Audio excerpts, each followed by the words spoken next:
talk.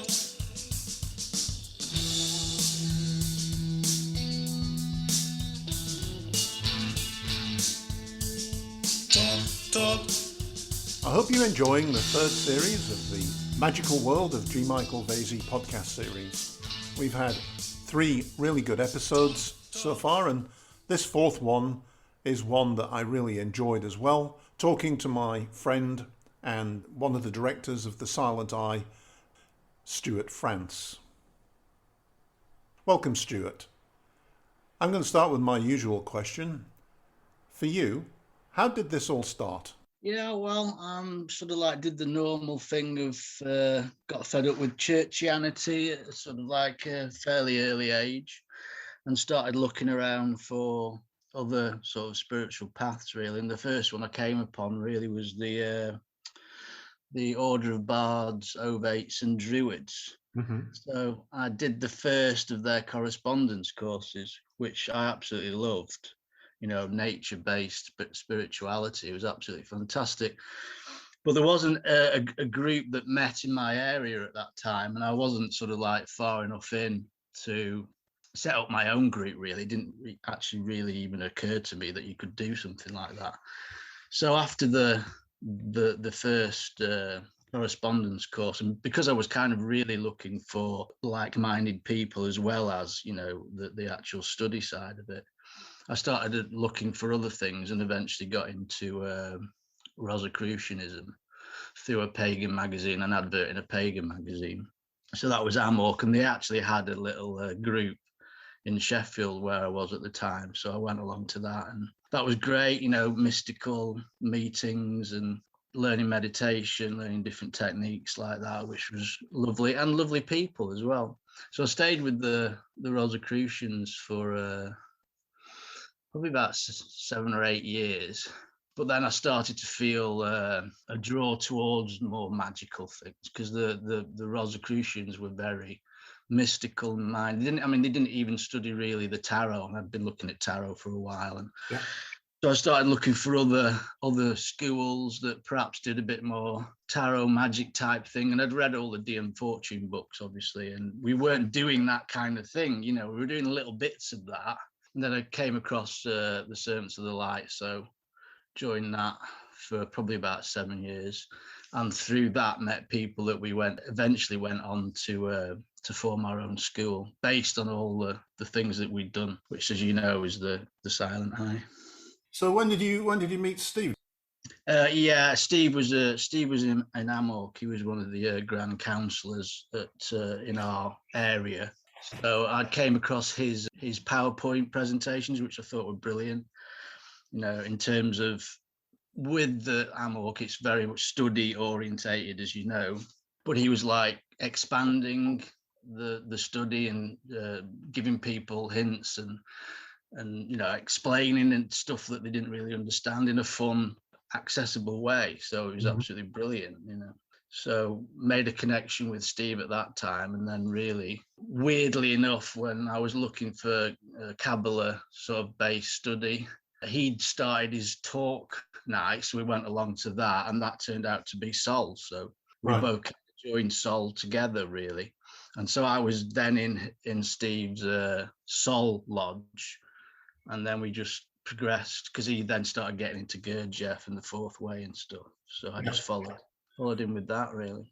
Now, so you've been writing quite a lot of books solo as well as with other people, mainly Sue, of course. But I would describe, I struggle. Your books are to me, often very mystical and a bit obtuse, sort of off the wall. And, is that deliberate, or is that your style? Where does that come from? Because you see things that many don't, right? And I think that's part of how your mind works. I mean, I don't deliberately set out to be obscure. Well, Sue always called me obscure. But I do also sort of subscribe to this idea of knowledge, wisdom has to be gained for oneself. So if you just tell somebody, it's going to be fairly meaningless to them. Whereas if you set them a little mystery or a riddle and they come to it themselves, that's kind of like, that feels to them more like they've found that and it's more valuable to them. Do you know what I mean? So there is a little bit of that in there, which is deliberate, but it is actually really just how I think. That is kind of how I approach these things in terms of the wisdom traditions, the mysticism, and you've got to leave room for spirit if you're out in the landscape, and you've got to leave room for spirit when you're analyzing yourself, because you are that spirit ultimately. That is where your true essence lies. So it's really all that kind of thing that I'm trying to get at with the sometimes cryptic, gnomic utterances that you'll find in the books. And also, is it because obviously you have an interest in some of the philosophers and philosophy, I guess? Yeah, well, I mean, I took a degree in philosophy and literature. So I mean, that was really just a return to that, to kind of draw a line under it, really. So I really did a couple of books based on the teachings of my favorite philosophers, which was, the first one was the Nietzschean, which, I mean, I loved his. I mean, he gets bad press because of the Nazi connection and everything, and I don't think he was that way inclined. I think it was his sister that brought all those kind of like contacts into place after his death. I mean, I loved his style in terms of he was kind of, a poetic philosopher, and there was just metaphor after metaphor after metaphor throughout his work. So I just revisited that and did sort of like a retelling of one of his most famous books, Beyond Good and Evil, in a poetic way. And then there was the other one with the Soren Kierkegaard, which are just similar sort of thing. I looked at a couple of his famous books, but also, brought my own interpretation to that, really. But the stand really, hopefully, is like introductions to those famous works. So grab that if you like that, go and read the source material. So I think that was the idea behind it, really. But I had great fun with those, and I'd sometimes sit and read one or another of them and just chuckle away to myself merrily. Nobody else gets it, I'm sure, but I quite enjoy it still. I have one of them, and I get some of it. I won't say I get all of it, but I get some of it for sure. And I loved the oh gosh, now I'm going to embarrass myself. I can't remember the name of the book, but you did one about being out in Australia. The Living one. The Living, that one was real. I really enjoyed that one. Got a lot from that. Yeah. Yeah, well, that was based around the Gospel of Thomas. I'd gone out to meet to stay with a mate that had emigrated, and we were supposed to be driving up to. We were trying to get to Alice Springs and get to all the Aboriginal cave paintings, and that was the idea, but we didn't get there because the heat and just that was a long trek, and it all started to unravel. But at one of the stops I found this book, and then that sort of like crystallized something. So this is why I'm here, this is why we've done all this. And so I went away with that and worked on it and put the two together, put my interpretation of that text, because it's sort of like in the original that you've got, there's just like logions which don't actually link up. So I've actually linked them up into a story. I mean, you could link them up in different ways. I'm not saying that's the only way you could do it, but that was my version of it, and then told the story of finding the book. So yeah, it kind of worked in a way. That was one of the early books, really. Yeah, I like that. Really like that one. And on the Silent Eye, do you with the sort of background that you have and with the sort of vision that you had, is the Silent Eye fulfilling that vision for you as a person? Well, it has been, but since we've been sort of like quarantined, I've not really been able to get out to the same extent. I mean, really what I look forward to and what I live for really is to get out and take people to the sites, take people to the sacred sites, share the sites with them, share the insights that Sue and I have got from the land and how we work with the land, and really try and inculcate that into people and give them an enthusiasm for it, so that when they go home, they can go out and find sacred sites, churches, whatever it is, look for that. I mean, like you did. I mean, you read the initiate, you came over for a weekend, and you've set up a website. You're out there, dowsing, and that's what we wanted people to do. Yeah, So, absolutely. You've gone, I mean, just recently gone, because of, I guess, because of some of the restrictions, gone on to like monthly Zoom meetings and things like that. But what's the longer term? Is there a longer term plan to get back to the weekend format, or have you given up on that? I think, yeah, we want to get back as soon as we can. We want to get back to landscape, working in the landscape, and maybe even work, because we started with ritual workshops in a conference center, and we might even get back to that. But at the moment, it's because people are still people are still fearful of anything like that. So even if all the restrictions are lifted, I still think that because there are lots of things involved now. Have you been vaccinated? Have you not been vaccinated? And people aren't going to be. I mean, we didn't get many numbers before COVID. You know what I mean? We got enough, but I can't see us getting back. Certainly for the indoor stuff, you need sort of like 20 to 30 people for that. I can't see us ever getting. Maybe in 3 or 4 years, I don't know. It's hard to say, isn't it? It's a real shame, because people are so full of fear, and they act out of fear. And I see that. I think less so here, but I mean, I keep an eye on the news. US and UK and Australia seem to be really afflicted with some kind of psychosis. Yeah, I think that's an accurate description. Is that's what's going on, basically. And until people get over that, we're going to struggle to get people onto, because in effect, you're dealing with strangers all the time, aren't you? You don't know who's going to show up on those events, So Yeah, I mean, I'm all right with that. that. It's not a problem. I don't work like that. I mean, I don't see any issue. No, neither do we, but we were conscious that other people will. Our audience probably do, and so that's kind of a big problem. But hopefully, we're looking maybe next April doing something out in the land again. So, I mean, I think we had something scheduled with Lorraine. You've met Lorraine. Yeah. Hopefully, that's in the Malvern Hills. Yeah, just around Glastonbury Way. Yeah, I'd love to come to that one, but I may not be able to for reasons discussed. We'll see. Fingers crossed. Yeah, I mean, I've kind of given up that normal common sense will resume, because at least for the time being. But I think that people who have been involved in the magical side of things and done some of the work. I was saying to Thomas Sheridan that it's like, to use a word, it's like immunizing yourself against a lot of this stuff. Mm-hmm. It opens your eyes a little bit to what's really going on and I think truth is elusive these days, to say the least. Yeah, you're not getting truth from the mainstream narrative, are you? No, I don't not think at all. you are. Not at all.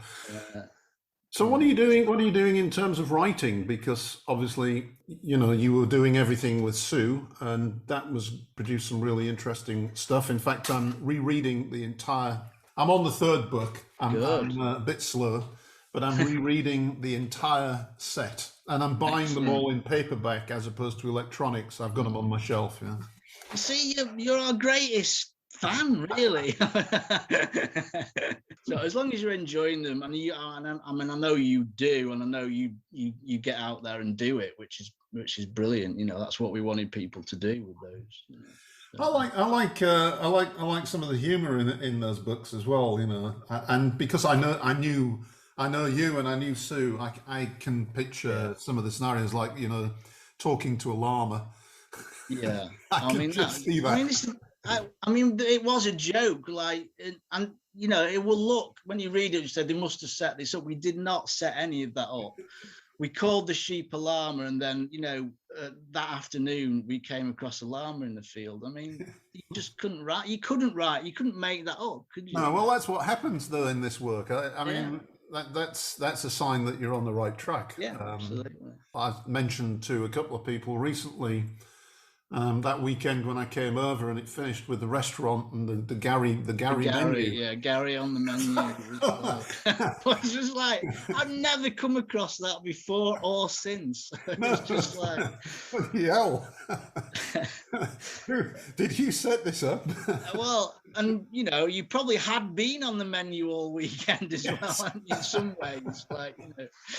But I mean, you were a lot better for it. You look the difference from when you turned up at the door the Friday night or Friday morning, because she was at Nick's, to when you went on the Sunday night. I mean, it was just on Monday. I think it was Monday morning, wasn't it? Monday morning. Yeah. Yeah, I mean, no, the difference was just incredible. That's the land. That's the healing of the land. You know. Absolutely. And these days, I mean, I even try to find a couple of, whilst it's still light to about 7, 8 o'clock, I try to find at least one night a week just to run out somewhere in the car and do a bit of work on mapping the lines. Yeah. And even that, I just look forward to it so much. I just wish that I could grow that group in, I've got that website. And of course, at the moment, it's like flogging a dead horse. But I just hope, occasionally, when you're walking down a street in the Czech Republic with dowsing rods, you get a lot of funny looks, but occasionally you get someone, well, what are you doing, And I got a lady the other week who asked for my email and has been in touch, and she wants to join me on a walk one day. So maybe, that's the start of it. But yeah, I sympathize. It's very hard to grow a group of people, and yet to some extent, my purpose in doing it is just to have some people to chit chat to about what I'm up to. That thing of bouncing an idea off somebody is so important. And Sue and I wouldn't have done what we did without being together in that way, because you are limited if you're just on your own. You can do stuff, but it just helps immeasurably to be able to bounce ideas off people. And everybody's got their own talents and everybody's got their own differences, and that then becomes an alchemy. And the earth, the land, loves that, because that's another energy that it understands, like, totally. So if you're working together, it becomes three. Then it's like you, the other person, and the land, and it's just like you've got your triangle. Then it's just. So, are you planning any new books or anything along those lines? Book wise is kind of stopped, really, because, like you say, Sue did a lot of the putting those together. But I mean, I've been doing a few meditations for people. Went out last night, and the Mark Devlin things, where he started with the 666 and then the 777 meditations, 888. So we did 999 last night. So got a group of people that seem to enjoy those. So I'm going to continue with that, and obviously that's part of the sort of like France and Vincent side of things. But book-wise, really, until I can get out and about with somebody or people, it's probably not going to be much for the near future. Anyway, I can't see it. You still have to do some writing, because you have to blog for the school and your own personal. Oh yeah. I mean, I'm putting stuff on the blogs. That won't stop. So keeping my hand in. Sue was the engine room of creativity when it came to blogging. So I mean, she did so much. I mean, she did all the books as well. She did the typesetting for the books. She knew how to publish. I don't even know how to do all that self-publishing. She did the covers. We both edited and we both wrote. So no, I understand. And any other activities that you're involved in, since you can't get out? Are you doing anything else to creative wise?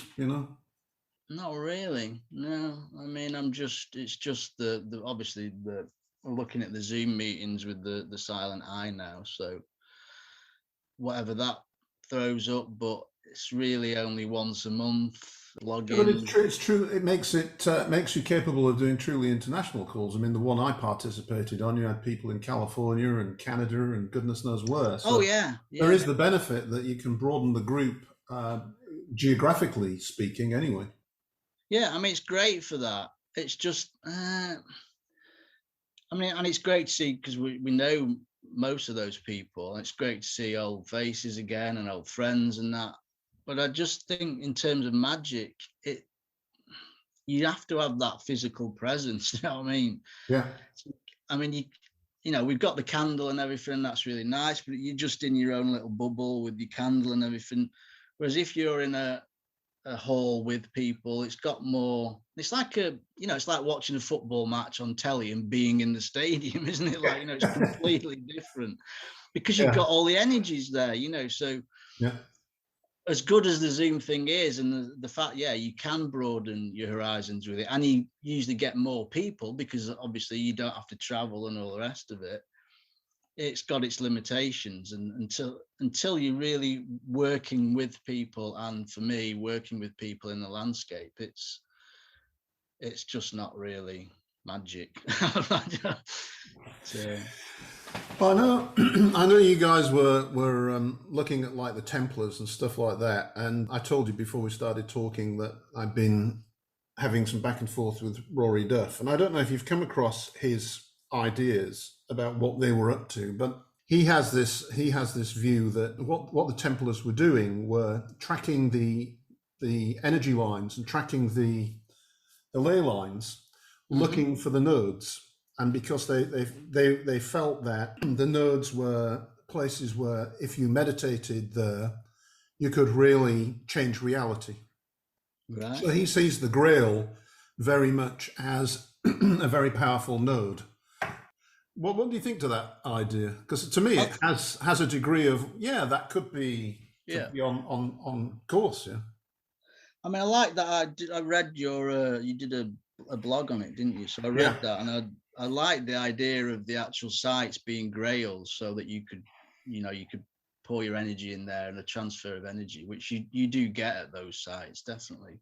So I like that idea. I mean, as in terms of looking for nodes, I mean, even at that stage, even when the Templars were around, it wouldn't have been that difficult because most of the churches were built on old pagan sites which used those anyway. I mean, that was the whole point of it, and that was a deliberate policy by the Catholic Church to do just that. Build the churches where people gather. Well, they were gathering there because that's where the energy was. So I'm not sure I'm not sure they'd have to go looking for those to that degree because it was pretty much all mapped out.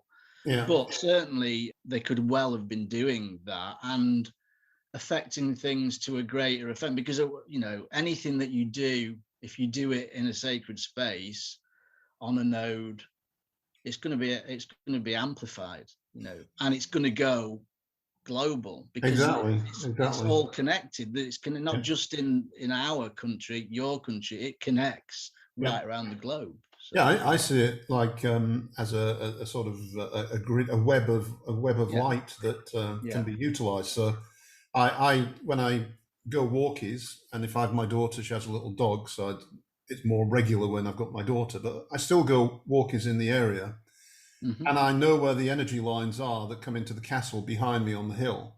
So when I step into that energy line, I just take a moment to send love and light into that energy line, in the anticipation that will then flood through the web of lines. And it does. Yeah, and it also reminds me a little bit, what was that book that was difficult to get a hold of for a while? And it was a novel, and it was about England in not Viking times. Oh gosh! And it's about a Christian guy going to investigate the pagans in the kingdom opposite, and he hooks up with a shaman. Have you read that book? God, it's such a good book. Oh, it's not the Brian Branston one. Yes. Is it the weird? Oh, the Way of Weird. Yes. Way of Weird. That's it. And that book really, when I read that book, it really had a profound effect on me. And now, in that book, he talks about webs of light. And I just see now Earth energies as being that web of light. It's like, wow, yes, absolutely, could be. That's exactly it. Yeah. Yeah, and so it's something that the pagans have used and known about and utilized for millennia, I suspect. And we're just kind of reawakening. Some of us are reawakening to the fact that it's there. And I think we're reawakening to the fact that it's there and it can be used for good. I think some of the what we say nefarious activities, they've been using it for ill for quite a long time. You know, some of the in the cities, some of the buildings, you know, are on the right sites, and they know about that, and you know, so they're using it for control, I think, in those terms. Whereas suddenly there's this bit there, and there is there's no question about it, there is a worldwide awakening. People, I mean, all the people that I was working with last night, they're all new to it. They're all have woken up in the last year, you know, and That's encouraging. And we had like 11 people sat in a church by the river doing a meditation, like, you know, getting in touch with because there's a lay I'd doused the church, so I knew there was a lay there. We were doing exactly just that, sending the energies through the line. So. In a sense, there was also, I mean, I remember when I came over for that weekend and Sue gave me a little package of little stones to deposit in places. You were trying to build a web of light in I mean, that's that as well. Yeah, right?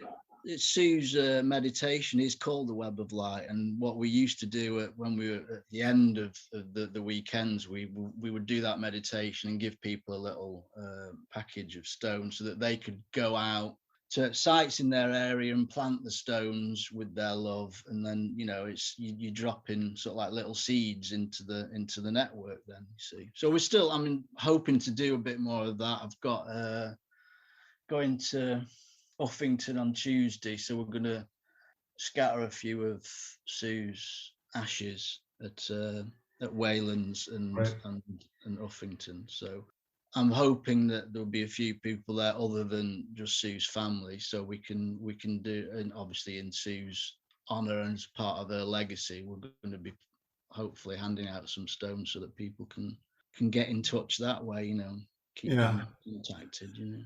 It's also quite a shamanic thing, you know, the stone. And I remember when I interacted with the shaman here, who was placing stones in particular positions, I assume to energize them before utilizing them in a pattern. And so it's also, you know, working with stones is a very shamanic thing as well, I think.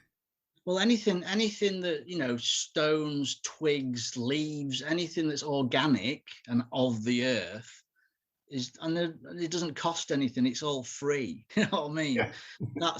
It's not, you don't need I don't know, we've done ceremonial magic with the big swords and the you know, jewel encrusted goblets and all the rest. You don't need any of that. You just need all the organic stuff, and earth understands that more than it does all the ostentation. Yeah.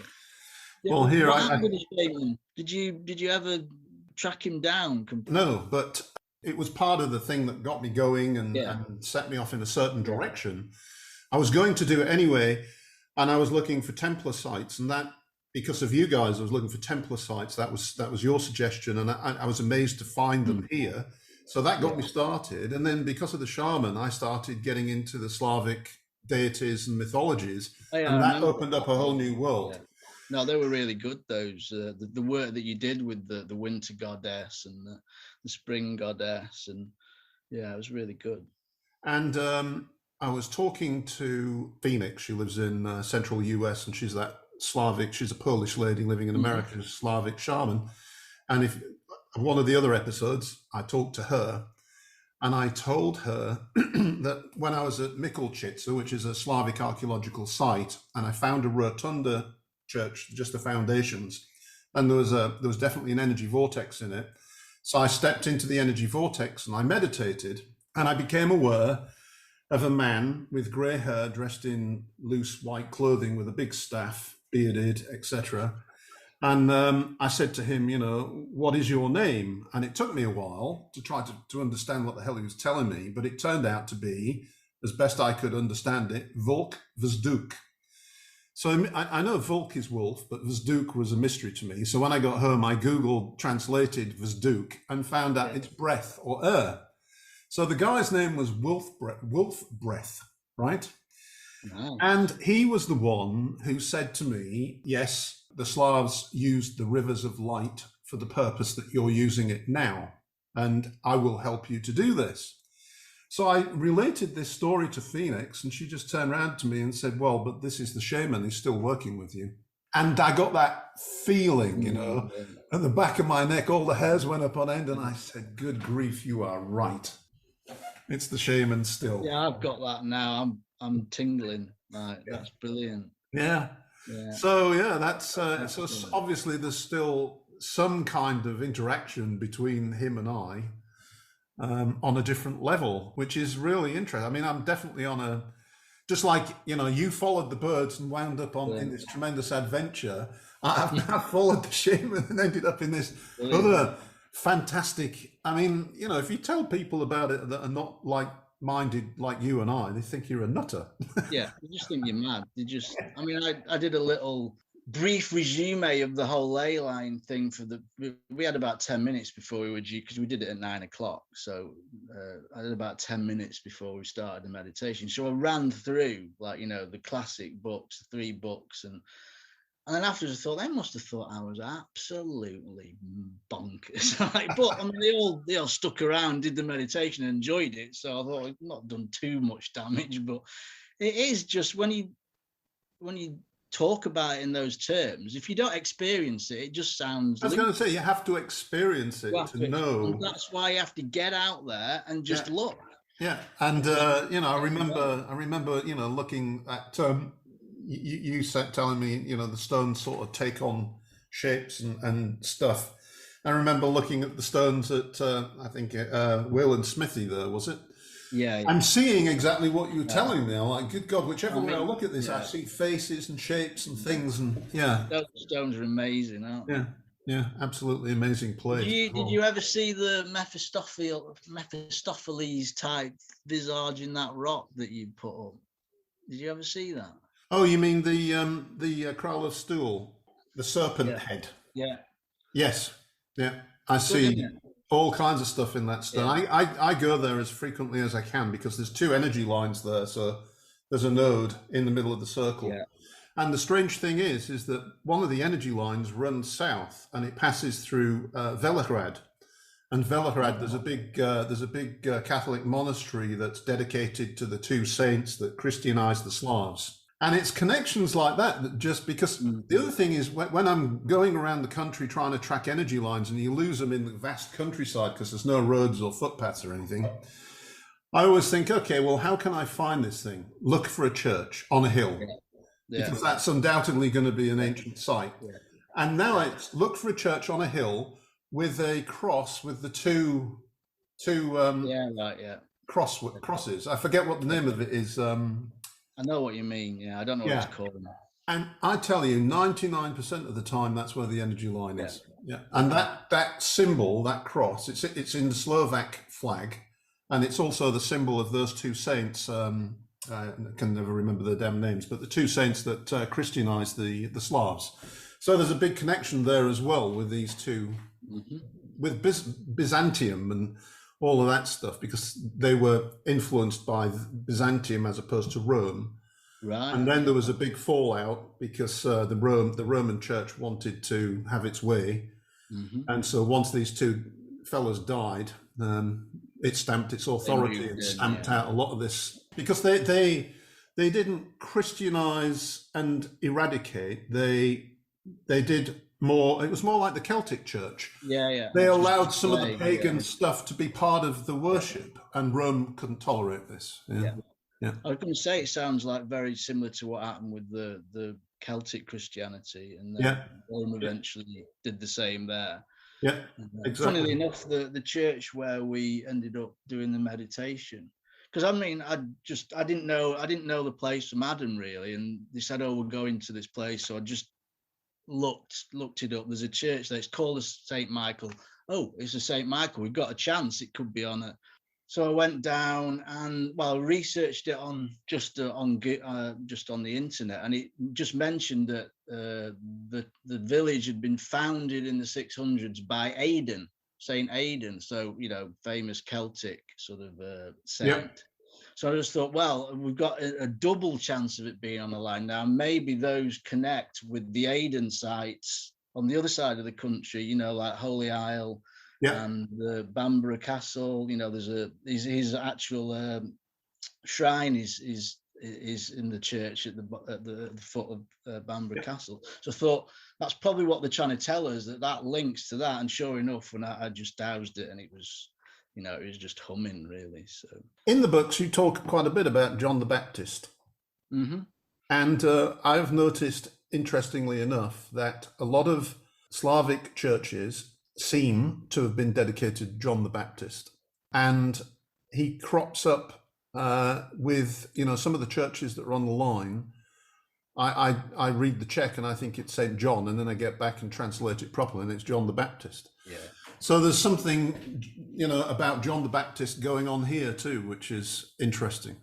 Yeah, I mean, we came across that fairly. I just thought those designated, dedicated to John the Baptist churches, they were totally different churches to your normal run-of-the-mill churches. And I don't know what, we still never really got to the bottom of it, but I think it links with the Templars, with the severed head and all that kind of thing, and and earlier than that, all the Celtic head cult and all that sort of stuff.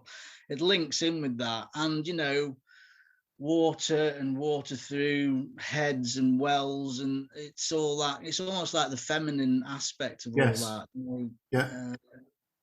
So yeah, and you get a lot of that, and it's almost like as soon as you stumble on one of them, you're going to be all right. Yeah, exactly. It's you just learn after a while. There are certain things that resonate, and you're in the right direction, and that's one of them. Along with that double horizontal cross. Well, that's almost like a signature, isn't it? It's like see that, and away you go, sort of thing, really. Well, I've got to the point now where I can douse. I shouldn't say it, but I can douse the lines driving. That's there used to be a clip on YouTube of Hamish doing that, like the other guy driving along at like 90, and he's there out the window with the swerving round, like taking corners, and it's brilliant, isn't it? Yeah, it's pretty amazing stuff.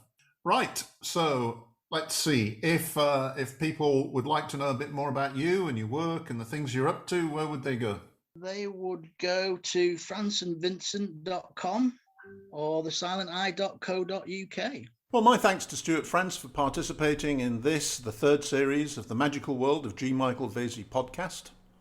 I hope that you found it enjoyable. If you did, please do like, share and subscribe to this podcast wherever you found it. It all helps. I'd also like to thank you for listening to this podcast and for your support. And I will be back soon with another exciting guest. Once again, thank you very much. Goodbye.